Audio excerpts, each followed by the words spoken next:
Buenas noches. Agradecemos la presencia de... Esperen que lo voy a subir un poquito más. ¿Puedo subirlo un poquito más, Luis, esto?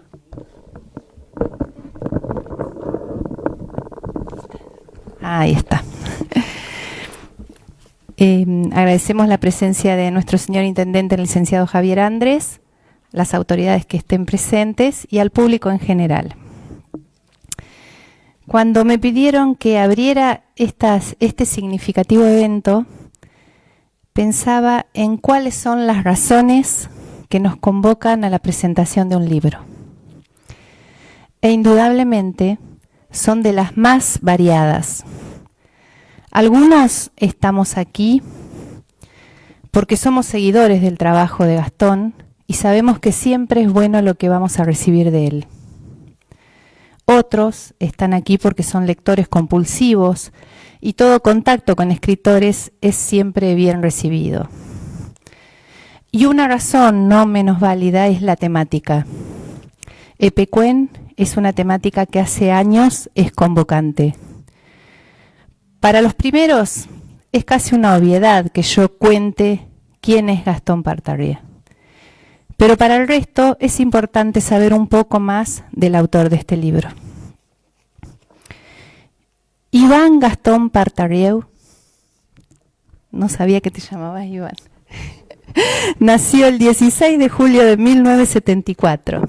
Es licenciado en Museología y hace 21 años que es el director del Museo y Archivo Dr. Adolfo Alsina.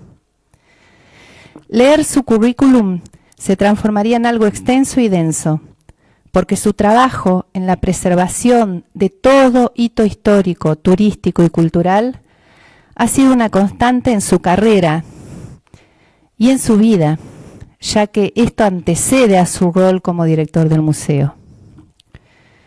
En todas las iniciativas relacionadas con preservar y difundir nuestra historia colectiva, él ha estado involucrado.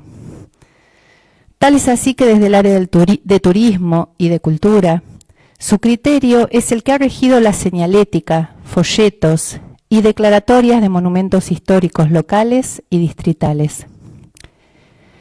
Y esto es así porque básicamente es un investigador incansable, siempre en la búsqueda del origen de todo edificio, actividad o personaje que pueda enriquecer el conocimiento sobre nuestro pasado, sobre nuestro patrimonio tangible e intangible. Además, es un excelente comunicador. Así lo demuestran las numerosas publicaciones que ha sostenido a lo largo de su carrera. Publicaciones semanales de historia, efemérides, etcétera, en el semanario Nueva Era.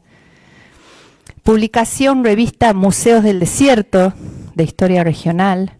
Publicación trimestral del boletín histórico Somos, del Archivo Histórico, entre otras.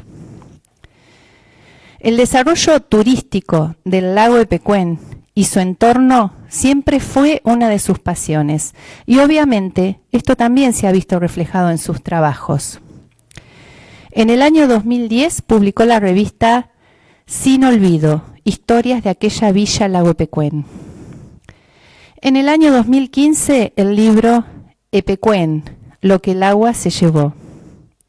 Y este 2021 nos sorprende gratamente con este libro, Epecuén, Historia de sus años dorados, que profundiza y analiza una etapa de nuestro lago que durante años estuvo opacada por la tragedia y que Gastón, con su impecable trabajo de investigación, saca a la luz. Por todo esto que les acabo de mencionar, que es un mezquino resumen de quién es Gastón y su obra, es que este no es un libro cualquiera para los habitantes de Caroy Lago Epecuén. Y así lo entendimos desde esta gestión y es por ello que nuestro intendente, el licenciado Javier Andrés, quiso dejar constancia institucional de la relevancia del mismo, ya que lo institucional trasciende a las gestiones y a las personas que por ellas transitan. Y esto se plasmó a través del decreto número 352, con fecha 10 de febrero de 2021, que dice: visto que el 1 de abril de 2021 a las 20 horas en la Casa de la Cultura de la ciudad de Carué está prevista la presentación del libro Epecuén, Historias de sus años dorados, perteneciente al licenciado Gastón Iván Partarrieu, quien es el actual director del Museo Regional de Adolfo Alsina de la ciudad de Carué, y considerando que la obra es un documento de importancia distrital que permite conservar la historia durante el periodo 1921-1956, el cual fue el de mayor esplendor de la villa turística, que el escrito relata el nacimiento de la localidad balnearia y su impacto nacional, ubicándolo en uno de los lugares más selectos de veraneo, turismo y salud de la Argentina. Que la mencionada obra se difunde en el marco del centenario de Epecuén y es propicio el homenaje a la preservación patrimonial de nuestro distrito y el reconocimiento a los primeros pobladores de dicha localidad. El intendente municipal del partido de Adolfo Alsina, en uso de las atribuciones que le son propias, decreta: artículo 1, declárese de interés cultural para el distrito de Adolfo Alsina la presentación del libro Epecuén, Historia de sus años dorados. Artículo 2, invítase a los establecimientos escolares, bibliotecas, comunidad en general a participar del acontecimiento. Artículo 3, autorízase a las oficinas de contaduría y tesorería municipal a abonar los gastos que se originen con motivo de este evento. Artículo 4, el gasto que demande el cumplimiento del artículo precedente se imputará al programa correspondiente al presupuesto de gastos en vigencia. Artículo 5, comuníquese, publíquese, dese publicidad, tome en razón las oficinas respectivas y regístrese en el libro de decretos. Firma, licenciado Martín Gavio, secretario de Gobierno. Licenciado Javier Andrés, intendente municipal.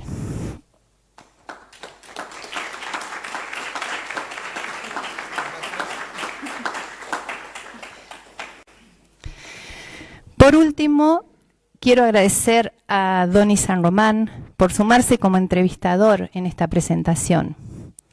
Al igual que Gastón, cultiva el placer de rememorar viejas épocas y he tenido el gusto de verlos compenetrados en importantes discusiones, por lo que considero que nadie mejor que él para sacarle el jugo a esta entrevista.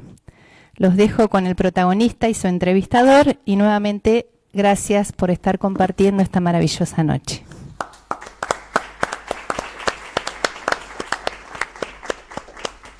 Bueno, buenas noches a todos. Primero agradecerles que me hayan, a Gastón y a Marcela, que me hayan invitado a formar parte de esta noche. Siempre le llena el alma a uno cuando le permiten acompañar a un amigo como Gastón, con el que es verdad lo que dice Marcela, hemos discutido y hablado noches enteras de la historia y revisado nuestros mutuos conocimientos, que por supuesto los de él son los verdaderos, los míos son los periodísticos. Hacía un paralelismo mientras estaba pensando qué decir. Gastón además me dio el honor de, por primera vez en mi vida, escribir un prólogo de un libro, hecho que me va a tener en algún libro, alguna vez voy a estar en algún libro para mis nietos.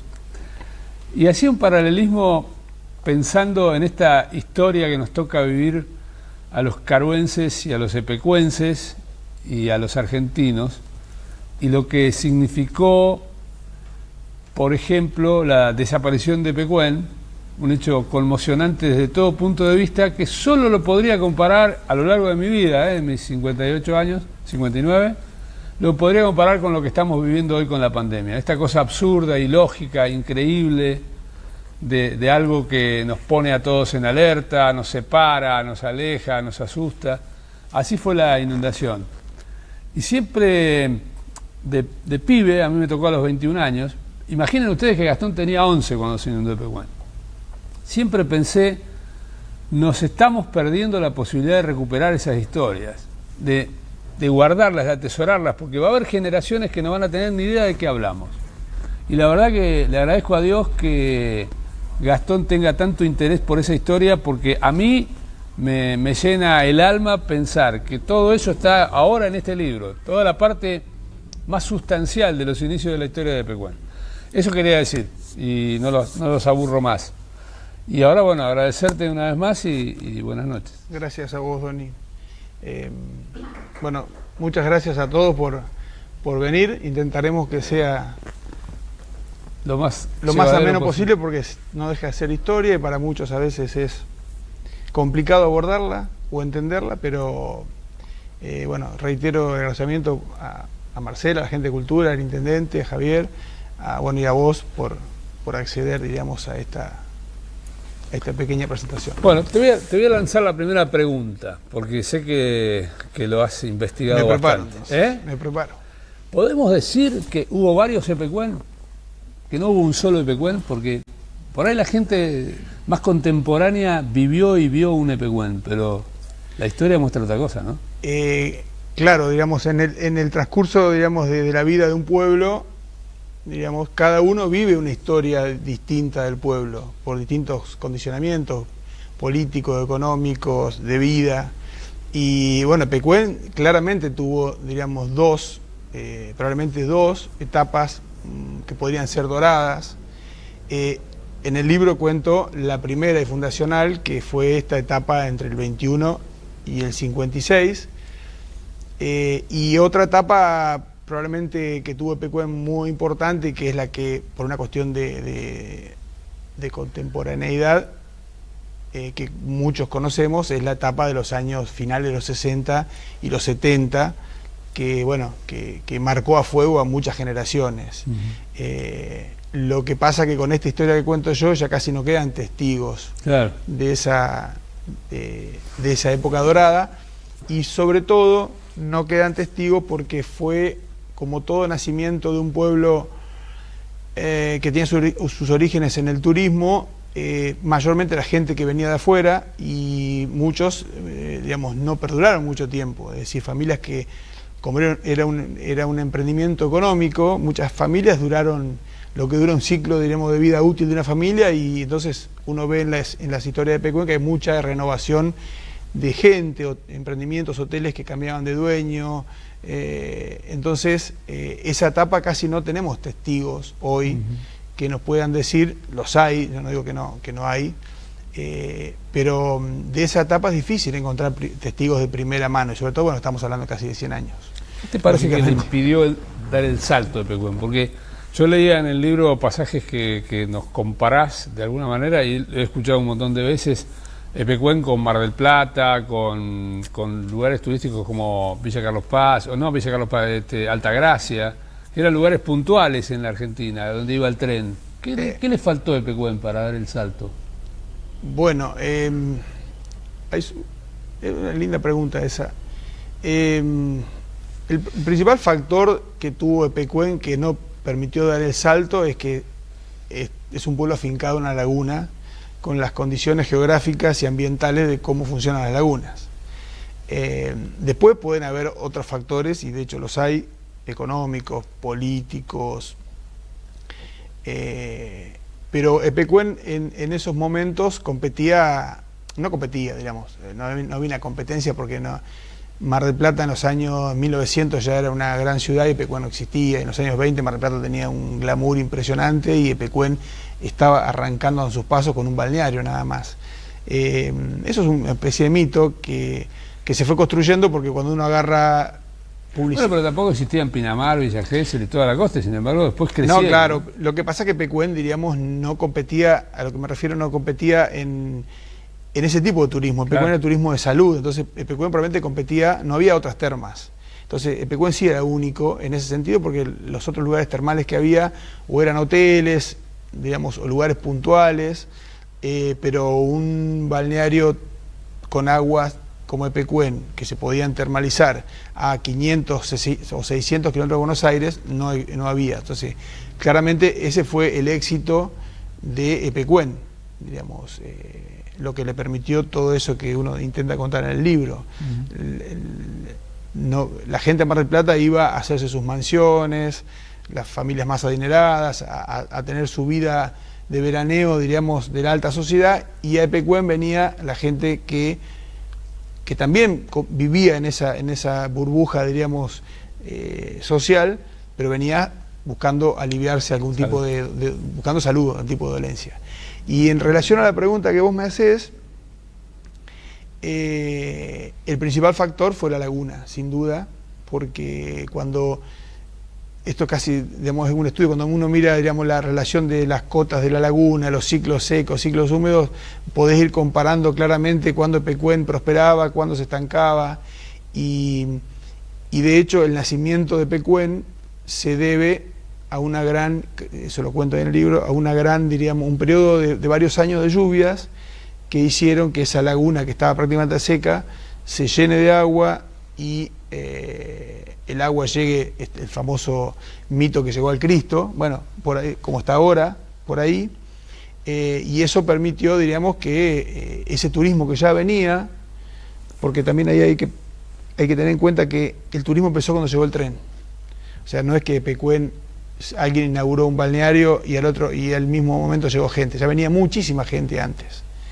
Lo que pasa que venía y se alojaba en los hoteles de Caroé, y ahí los hoteles de Caroé se hicieron importantes, sobre todo la zona del barrio de la Estación, el famoso Hotel Roma, el Hotel Bristol, muchos hoteles prosperaron y crecieron y nacieron y crecieron en muy poco tiempo en ese periodo pre-Epecuén, que sería 1910 y 1920 más o menos. Y lo que permitió que nazca Epecuén fue fundamentalmente este periodo de 2 o 3 años de muy llovedores, pero muy llovedores, por eso se le llama la inundación del 19, que marcó, diríamos, a una generación, diríamos, porque fue un periodo muy llovedor, y eso permitió que por la laguna, cuando se estabilizó y comenzó a retraerse, muchos imaginen que podía ser posible crear infraestructura más cerca de la laguna y no tener que hacer todo este viaje y traslado. Convengamos que aquellos crecimientos de la laguna no eran lo que ocurrió en el 85, no había agua externa, era un crecimiento normal. Eran crecimientos normales y se venía de una laguna muy seca. Claro. Y ese crecimiento llegó hasta donde estaba el pueblo de Epecuén, y a partir de ahí no había registros para atrás de lo que podía haber sido cientos de años atrás. Entonces eso sentó las bases de que los pioneros imaginen un pueblo estable a la orilla de la laguna. Lo que hizo la laguna, que comenzó a hacer el proceso natural, a retraerse, y fue dinamitando y fracasando y complicando muchos de los proyectos que en este periodo 21-56 se fueron gestando. Más allá después de la ayuda en el sentido de esa ayuda, que no hubo aporte político, a veces no hubo ningún tipo de inversión pública. Sí, lo particular de toda esa época que escribís en el libro es que fueron todos emprendimientos privados. Fueron todos emprendimientos privados, exactamente. Digamos. En todo caso institucionales, pero nunca políticos. Pero privados, es decir, gente que fundaba sociedades, que apostaba, vendías acciones, vos participabas, y muchas acciones, uno que vive en estas comunidades sabe que cuando participa en esas cooperativas sabe que el rédito va a ser inexistente por siempre. Lo que pasa es que uno apuesta a una mejor calidad de vida de su pueblo, etcétera. Y creo que Epecuén, entonces, eso fue lo que le... Había también un boom inmobiliario a nivel país, ¿no? De generar pueblos, porque se nota en el libro también. Sí, el boom... Eso de ser pioneros, ¿no? El boom estaba dado por un gran dinero dando vueltas en el mundo, y que los bancos accedían a préstamos, y entonces por eso que muchos de esos que yo cuento loteos tienen que ver con extranjeros que venían y compraban, no sé, media chacra, 20 hectáreas y intentaban fundar algún tipo de balneario o de pueblo, y después estaba el que tenía la tierra, veía ese boom y decía, bueno, yo en esta chacra que agrícolamente no sirve para nada porque está en una zona deprimida al lado de la laguna, salitrosa, apuesto a hacer un pueblo. Y había mucha gente que, diríamos, apostaba e invertía ese dinerito que tenía, gente, diríamos, no estamos hablando de jubilados que no existían en ese momento, sino gente de cierto dinero que no le costaba mucho decir, bueno, compro 3 lotes en Epecuén, sin saber dónde estaba. Pero como los remates se hacían en Buenos Aires, mucha gente decía, iban al remate y se vendían 10 lotes a precios accesibles y la gente compraba, sin saber dónde estaba ni Epecuén. La pregunta que sigue por ahí es medio ingenua, ¿no? Pero ¿crees que se puede repetir un fenómeno de esta naturaleza como ocurrió en Epecuén? ¿Te referís a...? Al apostar al futuro. Y bueno, ahí ya se tendrían que dar, diríamos, una gran apertura mental de nuestra localidad. Que eso es los temas que discutimos mucho en los asados, sobre todo en la sobremesa. La sobremesa. Cuando nos dejan solos. Claro. ¿Por qué digo esto? Porque hay que pensar lo que significó para ese habitante del pueblo, de un pueblo rural, conservador, que cada uno cuidaba su territorio, su negocio, su productividad, que de golpe aparezca este boom, donde te enterabas que estaban construyendo, habían comprado una quinta, estaban haciendo un hotel en el medio del campo. Hay que pensar que esto pasó en 5 o 7 años. Claro. Si nosotros miramos 5 o 7 años para atrás de nuestra vida, no sé si cambió tanto nuestra vida en 5 o 7 años, y sobre todo la vida de un pueblo. Por eso digo que es una cuestión que tiene que cambiar la mentalidad, diríamos, de todo el pueblo, me parece a mí, y pensar y abrir el juego a que pase lo que pase, porque nadie proyectó un pueblo como Epecuén. Y ahí arranca la rivalidad, Carué-Epecuén. ¿Por qué hubo rivalidad Carué-Epecuén de toda la vida? Porque el sector hotelero conservador de Carué... conservador de lo suyo, no conservador de política, ¿no? No, me refiero conservador de la política en algún momento. No, estamos hablando de conservador, diríamos, de un orden económico, digamos, y social. Entonces, ese sector, cuando nace Epecuén, le tiró a muerte siempre a Epecuén, porque ellos habían generado, diríamos, una actividad súper rentable en muy poco tiempo, donde, ahí yo lo digo en un libro, habían llegado alrededor de 15.000 personas en el año 22, claro, cuando no había nada en Epecuén en el año 22, pero se habían vendido 15.000 boletos en temporada. ¿A los baños del Minas Epecuén? No, todavía no, habían venido a Carué, porque en Epecuén no había casi nada, apenas existía el Hotel Playa y, claro, el Hotel Playa nada más existía. Toda esa gente había venido a los hoteles de Carué, que por entonces estaba, repito, el Roma, que era un gran hotel. ¿Y los baños se daban en los hoteles de Carué? No, pero los hoteles cobraban alojamiento, el traslado, claro, la alimentación, todo, y eso era, diríamos, estamos pensando en una época donde el poder adquisitivo de la gente que venía era alto, con lo cual no había... Claro, problemas, diríamos, de competencia. Se cobraba por un servicio bueno y se cobraba bien. Y la gente se quedaba 20 días. Con lo cual, este hombre, que es la primera publicación que hay de Epecuén, es del año 22, comenta que el gran negocio de Carué y de Epecuén era construir un hotel.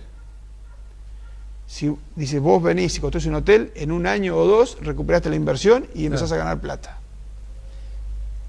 Antes, casi, eso se publicó antes de que nazca el balneario de Epecuén, porque el libro se editó en el 22, pero eso estaba ahí. 1922, 100 años. Sí, o sea que ese era el gran negocio, y ese fue el negocio que fue socavando el nacimiento del pueblo. Y el nacimiento del pueblo tuvo que ver fundamentalmente con que era mucho más factible alojarse, y más cómodo para el veraneante alojarse al lado del agua, que tenga que alojarse acá y levantarse todos los días de la mañana para ir a darse un baño, a la laguna o a la tarde, donde no había ningún tipo de reparo, ducha, vestuario, nada. Entonces, esas disputas fueron fuertes. Bueno, yo ahí publico una carta de una de las hijas del fundador, donde ella cuenta a sus nietos, donde les cuenta la guerra total que le hizo el sector económico y comercial de Carué, que le hizo a Battione cuando fundó el balneario allá.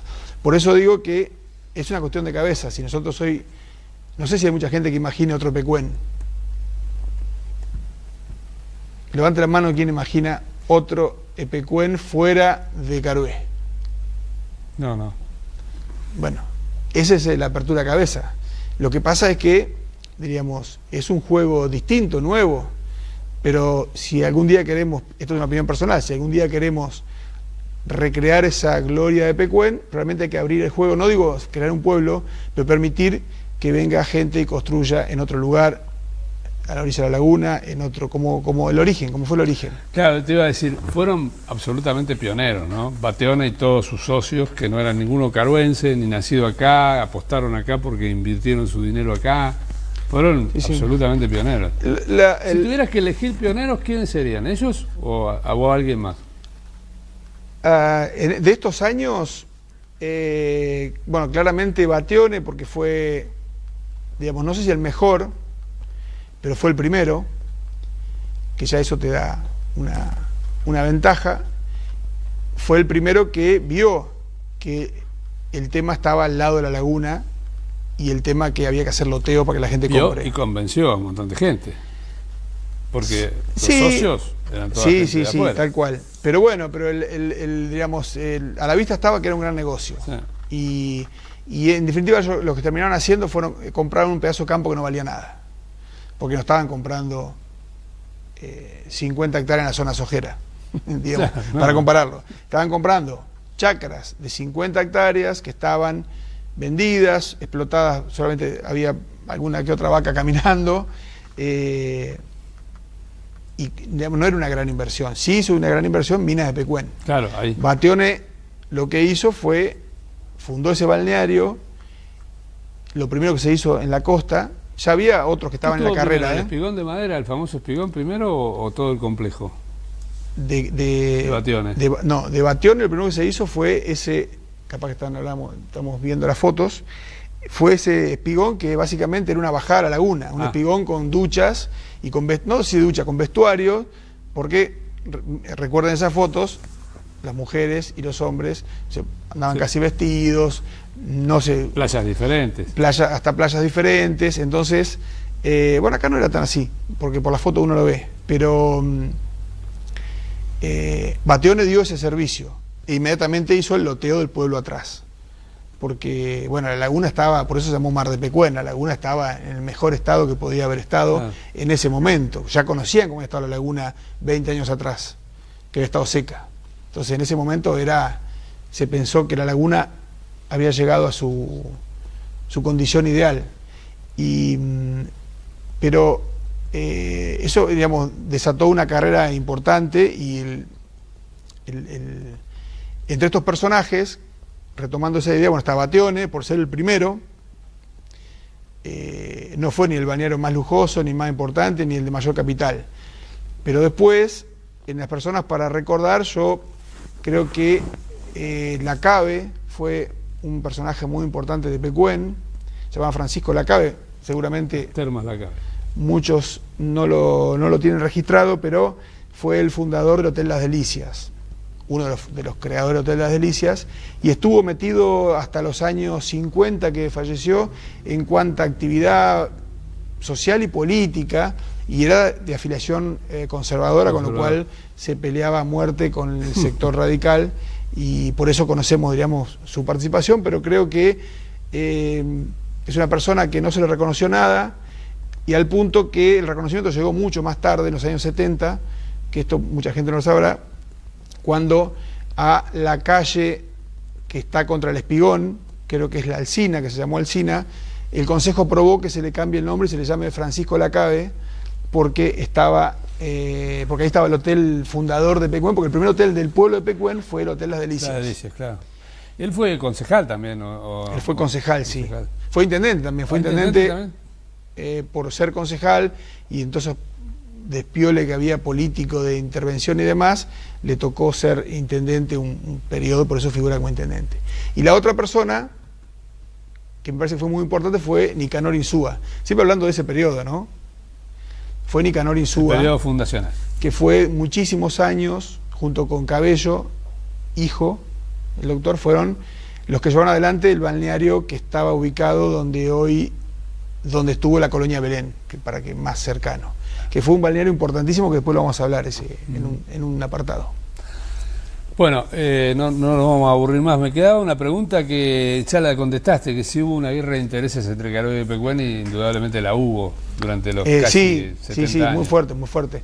De hecho, la señora esta escribió, diríamos, que dice, Carué era un pueblo que estaba alambrada la plaza y andaban los caballos, y mi papá veía el turismo como digamos, el norte del pueblo, y la gente no lo veía, entonces le boicoteaban los taxis que llevaban la gente al balneario, los hoteles, ¿no? Sobre todo los hoteles, no le mandaban gente, hacía eventos y no iban, hacían baile y no mandaban gente.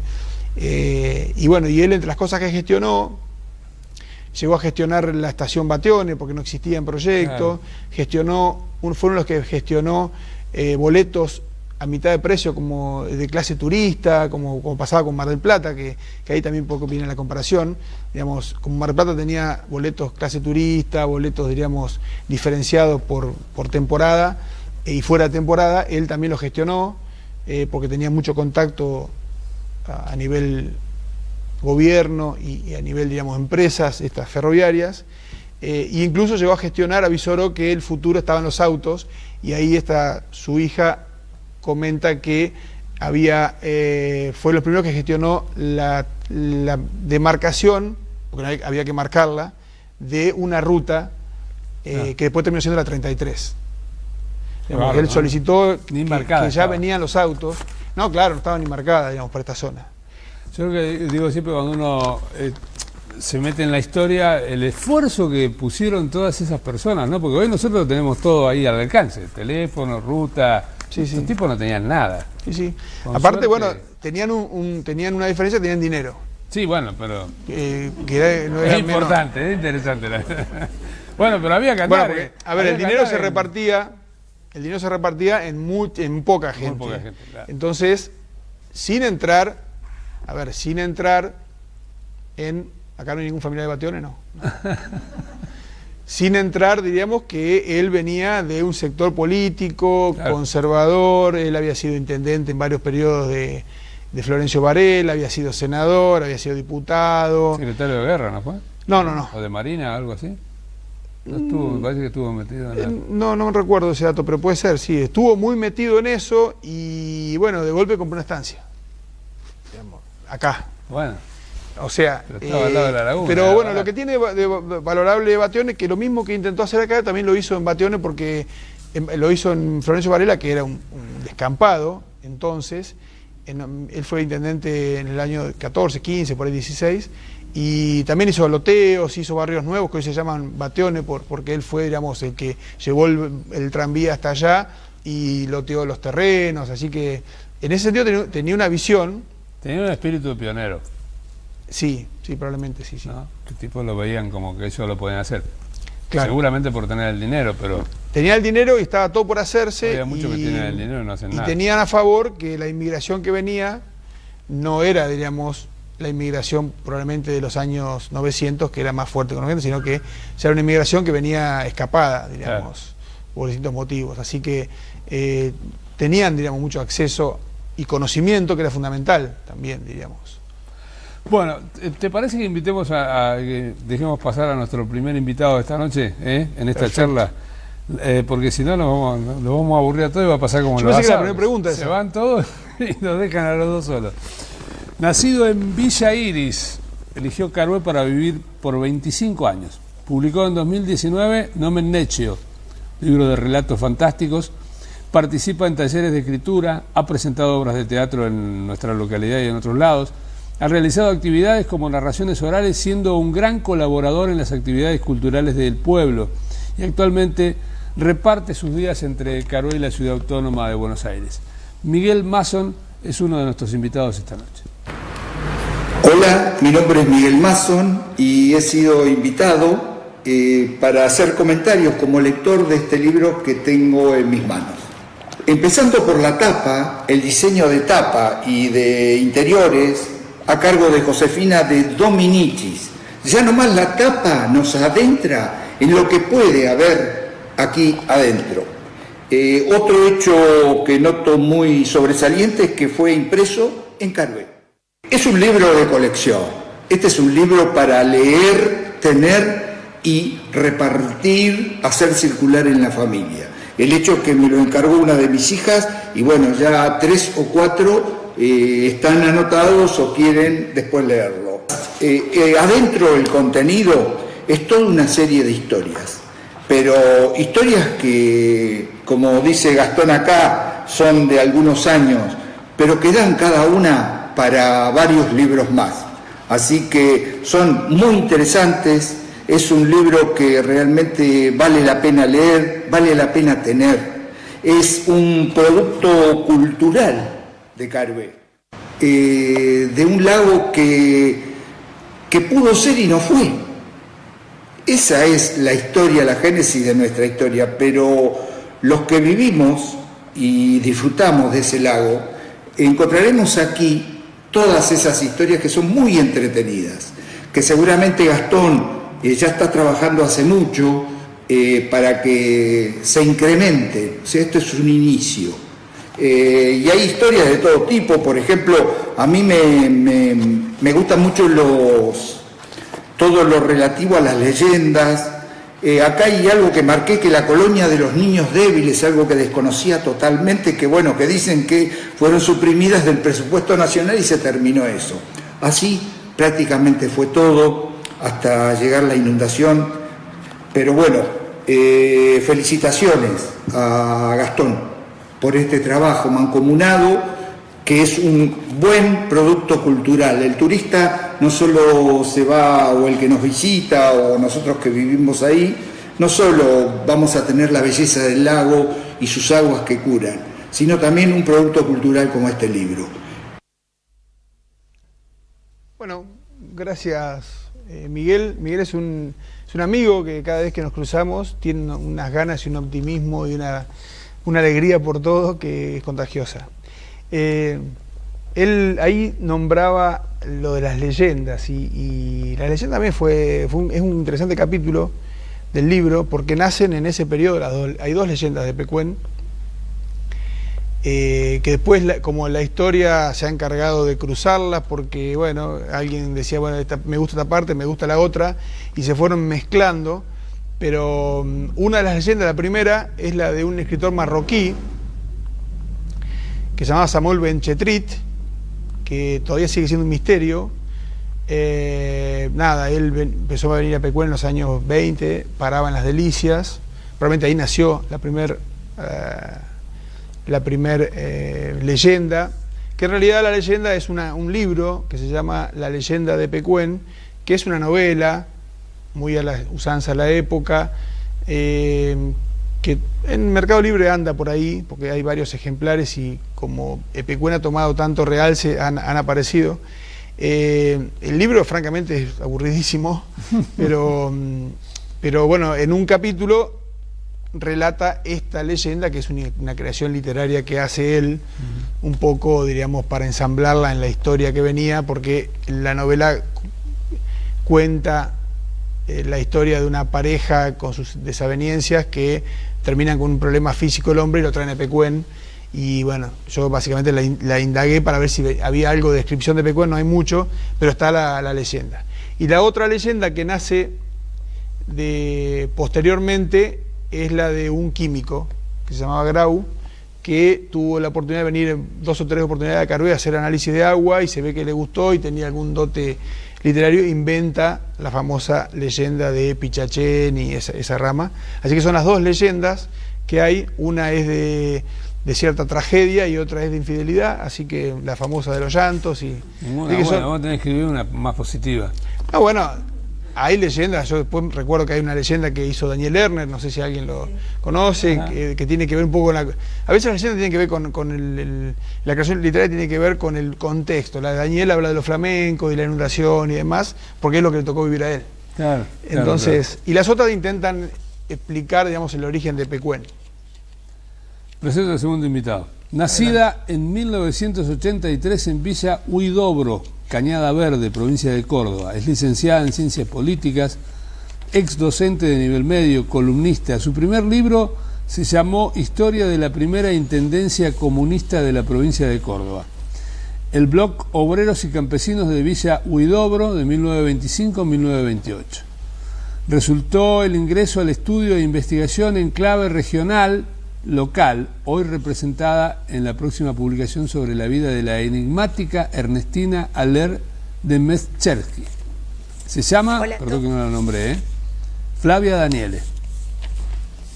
Hola a todos, es un gusto poder compartir con todos ustedes algunos datos sobre Ernestina Aller, o mejor conocida como Eni, la princesa Meschewski, quien logra semejante título nobiliario gracias a su segundo matrimonio con un maduro príncipe ruso que conoce en una Europa luego bastante convulsionada y atravesada por cambios políticos, sociales y económicos, luego de separarse de su primer esposo en su localidad Fontenay-le-Comte.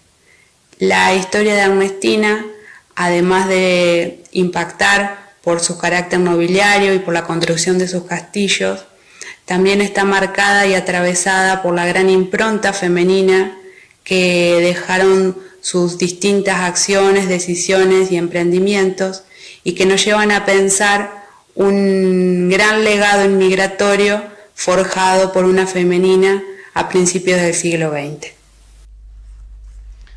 Bueno, gracias a Flavia, es una investigadora, como dijo Doni, de Córdoba, y ustedes pueden decir qué tiene que ver Córdoba con esta presentación y con Epecuén y con Carué. Bueno, la famosa princesa del castillo, que pasó como con la leyenda, se comenzó a mezclar, porque el castillo, digamos, como conté de los hoteles que cambiaban de propietarios, cambiado de propietario. Entonces, para muchas generaciones, la famosa dueña del castillo era la princesa húngara, Helena Horváth. Helena Horváth. Que fue, diríamos, hasta los últimos años, vivió en el castillo, hasta los últimos años de Epecuén, o fue propietaria al menos. Pero la realidad histórica es que el castillo no lo construyó ella, y lo construyó Ernestina Aller, que, como dice Flavia, era una mujer avanzada en su época, se casó, se separó, allá por 1900, y se casó con un noble ruso, Meschewski, que inmediatamente se separó, pero después tomó, diríamos, utilizó, por vaya a saber qué motivos que no hemos podido encontrar, digamos, utilizó, digamos, siempre el apellido, digamos, este título nobiliario de princesa. De hecho firmaba princesa Eni. Y ella fue, diríamos, que en ese desandar, digamos, del país, de su vida, pasó por Paraguay, compró tierras en Uruguay, compró tierras en el Río Negro, las vendió y compró campo en Córdoba, e hizo un castillo mucho más grande que había acá, que todavía no había construido. Estamos hablando antes del año 20. Y probablemente por alguna cuestión de enfermedad recayó en Epecuén, compró un montón de tierras e intentó hacer un loteo. De hecho hizo un loteo, se llama Radiumville. Para aquellos que viven en Epecuén, Radiumville era la zona del Playa Hotel. Claro. Todo eso intentó ella hacer su negocio inmobiliario, y dentro de ese negocio inmobiliario construyó el castillo como su residencia. Reitero, seguramente estaba enferma, y dos chalets, ¿no? Dos o tres chalets que después los alquilaba, después los terminó vendiendo y se convirtieron en el Hotel Continental, se convirtieron en un chalecito que había enfrente al castillo, pero bueno, le sobrevino la muerte, y le vendió a su hermano un gran lote, y ahí construyó, diríamos, el Hotel Playa, el primer hotel de Epecuén. Es el primero de Epecuén. Es el primero de Epecuén, sí. Bueno, ella muere en el año 29, o sea que apenas usó el castillo 4 o 5 años, y bueno, después la historia del castillo comenzó a desandar, alquileres, lo que se lo quedó la familia, etcétera. Pero bueno, Flavia participa porque ellas están investigando la historia de ese castillo, que es un mito porque se demolió en los años 50, casi parecido al Palacio de Gallo, el de Córdoba, parecido al Palacio de Gallo nuestro, es decir, era un gran edificio que quedó abandonado en un campo, fue vandalizado mucho tiempo, y después los dueños decidieron demolerlo porque ya era un peligro, y ha quedado en el imaginario colectivo ese castillo de la princesa, que terminó siendo esta mujer adelantada, Ernestina Aller. Fue una historia repetida en Córdoba y en Carué. Sí, Exactamente. Aquí probablemente vino a morir. De hecho, ella murió, no delegó nada a su familia, donó todo a una sociedad filantrópica francesa y pidió que en su testamento que la entierren sin ningún tipo de lujo, solamente con una flor. ¿Dónde murió? ¿En París? Murió, no, aquí en Argentina. ¿Acá? Ella vivía mucho en su vida entre Buenos Aires, Francia y Epecuén. Epecuén venía a darse sus baños. Y de esa rama familiar es Ivonne Arabetti Alier, que era sobrina. Ella era Ivonne Alier.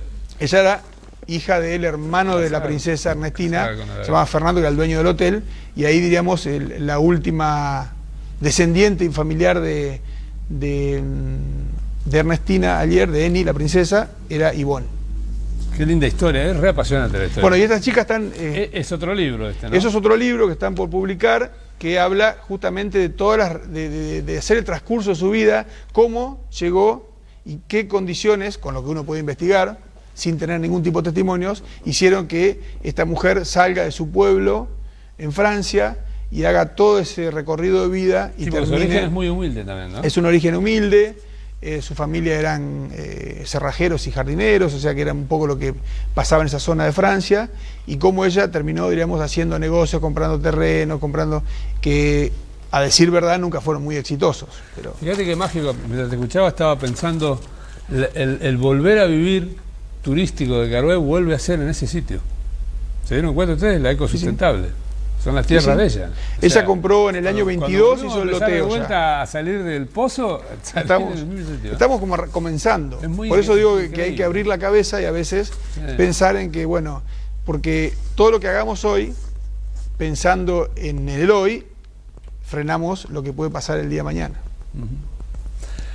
Rita Gerbaudo debe ser la más inteligente de los que voy a hablar esta noche porque nació el mismo día que yo, el 26 de mayo de 1940, en Jovita, Córdoba. Lleva presentados 9 libros de historias regionales y varias presentaciones en encuentros de historia. En este momento tiene a su cargo el Archivo Histórico de Jovita. El 24 de febrero pasado, la legislatura de la provincia de Córdoba la declaró ciudadana destacada por su aporte a la historia de Jovita. Vamos a escucharla a Rita Gerbaudo. Gente, ¿cómo les va? Mi nombre es Rita Gerbaudo, tengo 80 años, vivo en Jovita, en el extremo sur de Córdoba, a unos 30 kilómetros de donde estaba el famoso castillo de la princesa, o sea, donde estaba la estancia donde ella edificó el castillo. Y bueno, desde muy chica siempre me interesó, fue una fantasía de mi niñez, porque no tuve oportunidad de conocerlo, pero claro, en la década principios de la década del 50, era muy común que la gente hiciera excursiones tipo picnic y iban a ver al castillo. Desgraciadamente, la mayoría de las personas se traían recuerdos y con eso fueron desvalijando todo, quedó abandonado, y a mediados de la década del 50 tuvieron que derruirlo porque era un peligro. Esta historia del castillo a mí me quedó muy grabada, entonces a principios de los años 2000 me conecté con la gente del Museo de Carouet y ellos estaban haciendo unas investigaciones paralelas y de ahí pudimos darle forma a esta historia que parece más una novela que una historia de vida por todas las partes que pudimos encontrar de la vida de la princesa Eni de Meschevsky. Bueno, Rita, sí, efectivamente con Rita empezamos a comunicarnos por mail entonces, y cuando cruzábamos la información que teníamos ambos de la princesa, del castillo, eran muy disparatadas, porque para ella eran un noble, era una amazona que la gente le imaginaba que salía a caballo, rubia, y acá, diríamos, estaba la mezcla, esta que yo les conté, de la húngara, de que era un noble polaco muerto en la guerra. Bueno, un montón de historias que por suerte y en todo este curso de tiempo fuimos desmitificando y va a terminar siendo, bueno, en mi capítulo aparece, en el libro aparece, digamos, todo lo que intentó hacer ella acá y una pequeña sinopsis que hicieron ellas de la vida, de lo que pudieron encontrar. Hoy, gracias a la tecnología, se puede consultar a la distancia registros matrimoniales, bueno, entonces se pudo reconstruir la vida, porque no estaba en ningún lado, no es que había una puntita, no había nada, era una totalmente desconocida. De hecho, cuando hablamos con la familia de Ivonne, la hija de Ivonne, Monín, ella no sabía nada de su familia, pero absolutamente nada. De hecho, las fotos no puede reconocerla, digamos, especula que puede ser esa, pero no tiene ningún tipo de registros porque no tenían casi trato familiar, pese a que vivían al lado. Así que, bueno, son esas cuestiones de familia que a veces es muy difícil determinar por qué, por ejemplo, ella fallece y no le lega nada a la rama de los dos hermanos que estaban acá, que eran dos, que eran Federico y Fernando. Digamos, le dona todo a su otra hermana que vivía allá en Francia. Así que son cosas extrañas. Son historias que ya no vamos a... Y son decisiones particulares que no están y uno puede especularlas. Y bueno, y con Rita desde ese entonces ella tenía mucho menos años, yo también, de esa época. Ese fallido acto que tenemos, a mí me toca a mí, esta parte me toca a mí, el capítulo 2. Y ese fallido acto que tenemos en el transcurso de las historias de nuestras sociedades es no hacer lo que hoy está haciendo Gastón. Es decir, escribir y dejar plasmado y documentado para siempre lo más certero posible cada historia. Y el capítulo 2 trata del balneario y termas de Carué, ¿no? Termas Carué. Epecuén, sí. Porque ese fue otro, sí. Hubo otro también parecido. El tema de Carué un poquito antes. Un grupo de hoteleros, pero no solamente hoteleros, sino ahí hay políticos, hay gente que tiene campo, se unen para luchar contra la Sociedad Anónima Minas de Epecuén, o contra la Ernestina, o contra no sé quién, para luchar para que no se perdiera, mirá vos el sinsentido, ¿no? Porque estaba a 8 kilómetros un pueblo del otro, y podían haber generado todos los esfuerzos, pero no, fue una guerra sórdida. Y uno la lee ahora, documentada, es una guerra que llevó años además, y mucha inversión. Ese grupo, ahí había conservadores, radicales, agropecuarios, hoteleros, funebreros, había de todo. De todo, sí. Eran los que representaban, digamos, a la esencia más pura de Carué. Y los otros eran los de afuera, los foráneos. Esta mujer, sus hermanos franceses, los inversores del Minas Epecuén, que eran todos profesionales, y gente de dinero de Buenos Aires. Y fue una guerra de bastantes años, ¿no? Yo ahora no recuerdo exactamente, pero por lo menos... Ese balneario nació casi a la par del balneario... Perdón, estaba donde está ahora la curva de la colonia Belén. Ahí estaba el balneario, para que se den una idea de dónde estaba, ¿no? A mí pasó un poco lo mismo que a vos, porque uno veía fotos y decía, ¿qué era esto? Digamos... parecía que era una rambla, con una escalinata a la laguna, en esa punta. Y después cuando uno empezó a encontrar información, porque por suerte hemos guardado en estos tiempos muchos balances, memorias, recortes, y fue una patriada importantísima del pueblo de Carué, intentando, diríamos, no pelearle a Epecuén, sino que sus alojados en los hoteles de Carué no se fueran a alojar a Epecuén.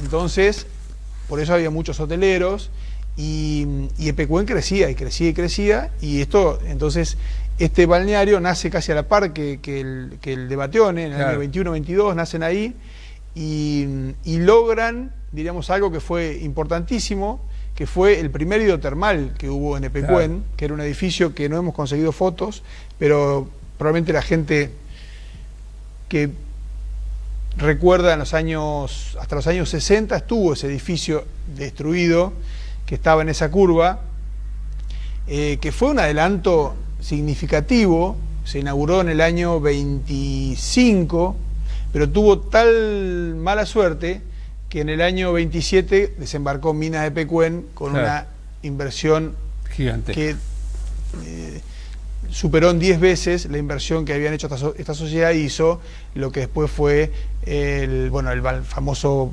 complejo geotermal, la usina eléctrica, claro, que eso fue, digamos, lo más moderno de Sudamérica. Y este balneario hidrotermal con 10 o 12 bañeras, y que era un adelanto terrible porque la gente venía y se daba baños en la laguna, no había termas todavía, salvo en el Hotel Playa o en el hotel Las Delicias, podía darse baños parando en cualquier hotel pequeño. Entonces eso fue un adelanto enorme, y esta gente, y ahí entró la figura que yo te conté de Nicanor Insúa, que fue presidente y fundador como por 20 años, y puso mucho dinero de su bolsillo y mucho tiempo en sostener ese proyecto, y después cuando él ya lo deja, sigue muchos años, sigue Cabello. Después, ahí entran, digamos, cuestiones políticas. En los años 30, digamos, casi 40, la política se metió, diríamos, entre los conservadores radicales, se metió en todo esto, y se alejaron estas personas, sobre todo, bueno, estos dos que nombré, y ahí empezó, diríamos, esta sociedad, diríamos, a intentar mantener, como cualquier institución, intentar mantener, ya dejó de crecer y de proyectar, intentó mantener, y perduró, diríamos, en los años 40 y 50 en estado, diríamos, básico. Un intento ahí de hacer el hotel provincial, ¿no? Ahí claro, cerca, el proyecto del hotel provincial fue pensado ahí en esa curva. La obra, porque se hizo. Fue pensado porque estaba frente al claro, complejo, entonces el hotel era pequeño, un hotel económico del proyecto del peronismo, de 10 habitaciones, que no era menor, pero estaba ubicado frente al complejo hidrotermal, que ya tenía sus 20 y pico de años, pero que estaba en funcionamiento. Y la historia se va apagando, sí, y un día se cierra, como pasa con instituciones. Las instituciones no tienen un cierre, un día no se reúnen más, no se juntan más, y un día pasaron 20 años, y otro día pasaron 50, y nadie recuerda nada, hasta que un día se demolió. Claro. Y ahí nace, se le entregan esos terrenos al Pastor Reyes, y ahí nace, con algunos sectores, la famosa colonia Belén. Simultáneamente, hacia la derecha había una isla que se llamaba Escorpios, que también fue un... Esa isla también la hizo la sociedad. ¿Ah, sí? Sí, porque la laguna se le fue. La laguna se empezó a ir, y todo eso que habían pensado en los años 20 había quedado a 200 metros del agua, 300 metros del agua. Entonces, como había una saliente, se hizo esa isla para que pueda seguir funcionando el balneario. Yo no quiero ser muy pesado con los temas, pero yo recuerdo que a mí me gusta mucho coleccionar fotos, y al principio, cuando empecé a juntar fotos, y recurría mucho a gente mayor, que ahora ya no están muchos de ellos, para ver quién era fulano, quién era mengano. Y siempre las fotos estaban relacionadas con la política, este conservador, este radical, este peronista. Las fotografías generalmente eran institucionales las que yo juntaba.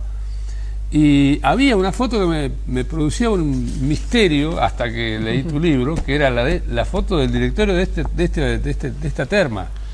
Claro. Porque estaba Raskin y Erice, que eran súper radicales, con Manoni Ponti y Nicanor Insúa, que eran súper conservadores. Pero claro, fue antes de la gran pelea, supongo yo. Habrá sido antes de las grandes, porque las grandes peleas fueron en los 30. Sí, ¿no? sí, eso fue antes, esa foto de anterior. Eran todos tipos jóvenes. Sí, claro. Bueno, listo. Seguimos con el siguiente invitado. Se llama Leandro Vesco y nació el 7 de mayo del 74 en Paraná, Entre Ríos. Radicado desde joven en Buenos Aires, es uno de los periodistas más destacados del diario La Nación. Fundó y preside la ONG Proyecto Pulpería, que trabaja en la recuperación de los pequeños pueblos. Y en la actualidad lleva publicados 3 libros sobre una desconocida Buenos Aires, en donde nos adentra en pequeños pueblos, historias mínimas de personajes, lugares a descubrir de la provincia de Buenos Aires, incluidas varias historias de pueblos de nuestro distrito. Leandro Vesco. Hola a todos allá en Carué, y un saludo muy especial a mi querido amigo Gastón Parterreu. Felicitaciones, Gastón, por el libro. Es un libro muy interesante. Acá lo tengo. Y pasa algo muy particular cuando me llegan los libros de Gastón, que dejo de leer inmediatamente lo que estoy leyendo y me sumerjo en la lectura. Es público mi atracción por la historia de Pecuén y de Caroé y la zona. Así que cada vez que vuelvo a decir que Gastón publica una obra, para mí es una gran noticia. Muy contento de ser parte de la presentación, no puedo estar personalmente, pero sí de esta manera, así que por lo menos vamos a estar un poquito más cerca, Gastón. Y saludos a todo el público. Bueno, este libro de Pecuén, Historias de sus años dorados, es una gran obra. Gastón tiene un don que pocos escritores lo tienen, y es desde trasladar la historia, que a veces es neutra y acaso fría, en términos muy coloquiales y muy familiares y directos. Entonces uno lee el libro, un libro de historia, como si fuera una literatura muy ágil. Está buenísimo eso. Y es una particularidad de Gastón. Este libro creo que completa mucho la obra que Gastón ha iniciado hace muchos años sobre esta historia integral sobre Pecuén, sobre lo que fue Pecuén, sobre lo que pasó en Pecuén.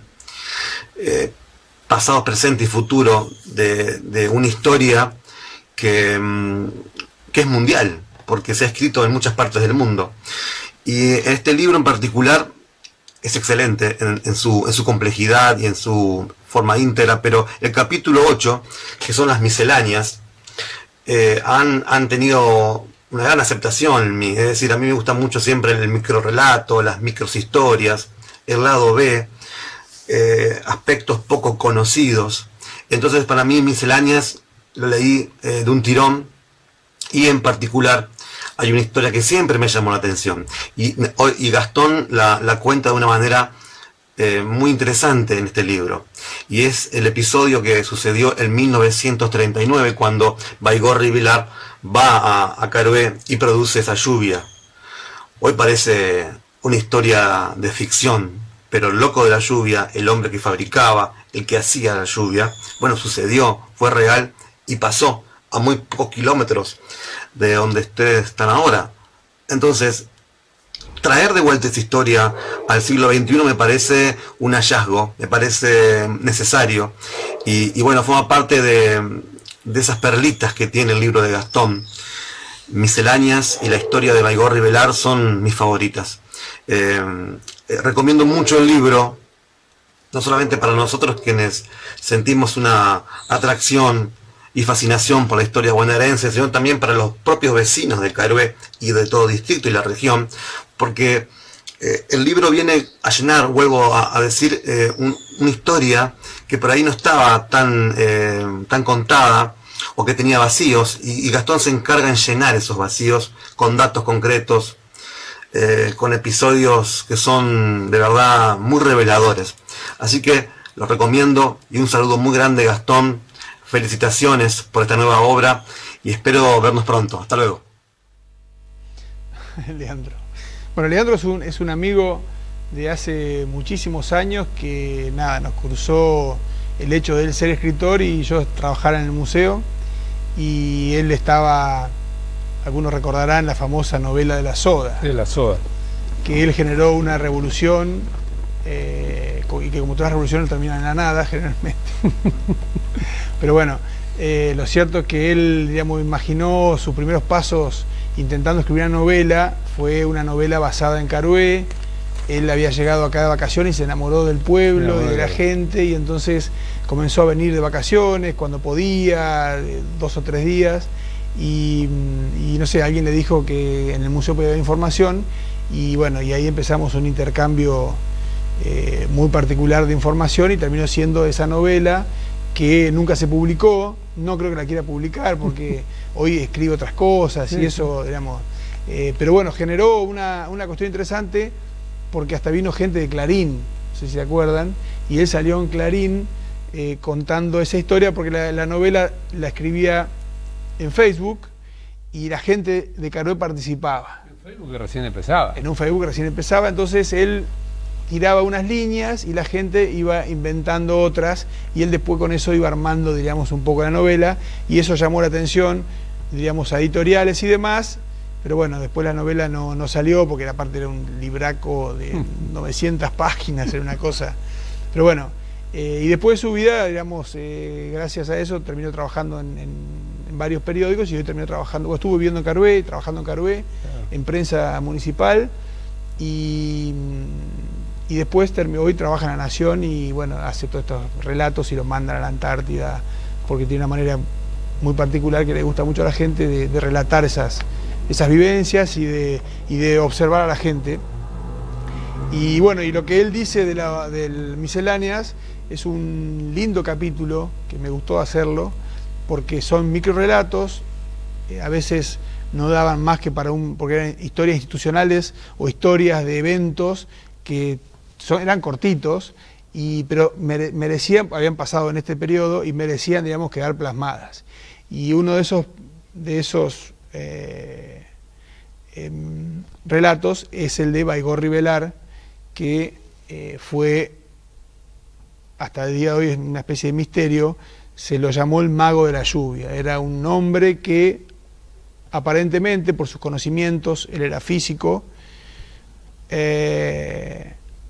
por sus conocimientos ha inventado alguna aparatología que podía atraer las lluvias. Y en esos momentos, justamente lo que faltaban eran lluvias y agua, al punto de que era tan angustiante la situación en el año 39 que el sector hotelero de Pecuén, que era sumamente fuerte, que ahí, digamos, daría para muchísimo hablar lo del libro y la historia de Pecuén, de la colectividad judía y de toda esta gente de mucho dinero. ¿Tenés otro libro ahí? Sí, totalmente. Financiaron y pusieron muchísimo dinero, pero muchísimo dinero para la época, y lograron convencerlo, a fuerza de dinero, porque él tenía otros compromisos con estancieros en el norte del país y demás. Imagínense que ellos tuvieron que poner más plata que los estancieros del norte del país, o sea que ese es el relato pequeño. Y lograron traerlo, después de varios viajes a Buenos Aires, no era por teléfono, había que ir a Buenos Aires, reunirse, convencerlo, mostrarle la plata, bueno, y ahí apareció Baigorri Velar, el mago de la lluvia, en Carué, lo fueron a esperar a la estación de trenes, la prensa, la gente, y en el pueblo se armó un debate total de los baigorristas y los anti-baigorristas. Estaban los que decían, el tipo sabe y este es un chanta. Lo cierto es que él se instaló en el castillo, pidió el lugar más alto que había, instaló las máquinas ahí, hizo unos anuncios rimbombantes de que iba a venir a hacer mayores estudios, pero había mucha riqueza mineral en la laguna, toda una historia ahí del radium y qué sé yo, del radio, y estuvo, digamos, bastante tiempo, pero tuvo que irse y supuestamente dejó las máquinas funcionando, pues de hecho las dejó funcionando. Hay un comentario aparte que cuando estaban instalando las máquinas se le rompieron las baterías y no había manera de hacerla andar, entonces salió un montón de gente de la sociedad hotelera de Pecuén a buscar baterías, que no eran como hoy que va a comprar una batería, la batería era un elemento bastante raro, y tuvieron que hacer una colecta y buscar baterías prestadas de estancia y demás para que pueda hacer andar las máquinas, porque al parecer consumían mucho. Y bueno, se fue a Buenos Aires y supuestamente dejó trabajando las máquinas, y él, creo que fue en febrero, se produce una lluvia terrible, de esta que estamos acostumbrados ahora, de 100 milímetros en poco tiempo, en media mañana, que se le atribuye, diríamos, a él. Entonces eso un poco lo catapultó a nivel nacional, salió en crónica, en todos los diarios, que como el que casi había inundado Carué, que estaba secándose. Bueno, también un temporal en Bahía Blanca. Hay muchos, se le atribuye. En el mismo momento, un temporal muy fuerte con viento y todo. Sí. Le impidió volver a Bahía Blanca, porque no querían ni ver. Y lo que pasó con él es que desapareció después de la cena, porque las máquinas él no se las quería vender al Estado. No sé qué pasó, hay mucho misterio. Lo cierto es que él después envejeció y quedó esta historia, y las máquinas nunca se supieron dónde fueron, y él murió en los años 70 como un desconocido. Y lo interesante de esto, bueno, que a él lo catapultó, diríamos, a la fama, y esto que vos decías es cierto, porque en el diario aparecen muchos relatos diciendo que habían pasado cosas extrañas. El viento estaba allá, de golpe cambió, llovía con sol, y unas cosas extrañas que no era lo normal dentro, diríamos, de lo que el paisanaje conocía. Capaz que fue. Creo que tenía previsto una presentación personal en Bahía Blanca y no pudo ir, porque lo querían matar, porque voló media ciudad, el viento y el temporal. Claro, tiene... linchar. Bueno, de hecho, hay varios libros que se han escrito en el último tiempo de él, de Baigorri Velar, el mago de la lluvia. El vasco Baigorri. Hay un video incluso muy gracioso, porque le hacen una nota media a la usanza de CQC, y nada, y está él con un ayudante, con unos lentes, los lentes que usaban en los años 60 son lentes negros, así, era un hombre mayor con unos lentes negros así, parecía un extraterrestre. Y bueno, se mofan mucho del pobre, ya era un hombre grande, años 60. Pero hay muchos testimonios que hizo llover realmente. Sí, claro. Por lo menos coincidió. De hecho, acá hay fotos en el museo se desbordó el arroyo, se reventó el tajamar, que existía en el arroyo marino, y hizo mucho daño, hubo daños, diríamos, porque toda esa lluvia de golpe entró al tajamar y a la laguna, y bueno, inundó toda la parte baja de la laguna, desbordó el arroyo y rompió, digamos, el tajamar. Dos libros más. Sí. Uno es la importancia de la comunidad judía a mediados del siglo pasado en Epecuén, porque hubo una gran inversión y una gran presencia de la comunidad judía y árabe. Sí. Acá llegaban los diarios en yidis y en árabe. Sí. Y el otro es los personajes que pasaron por Epecuén. Porque han pasado personajes. Sí.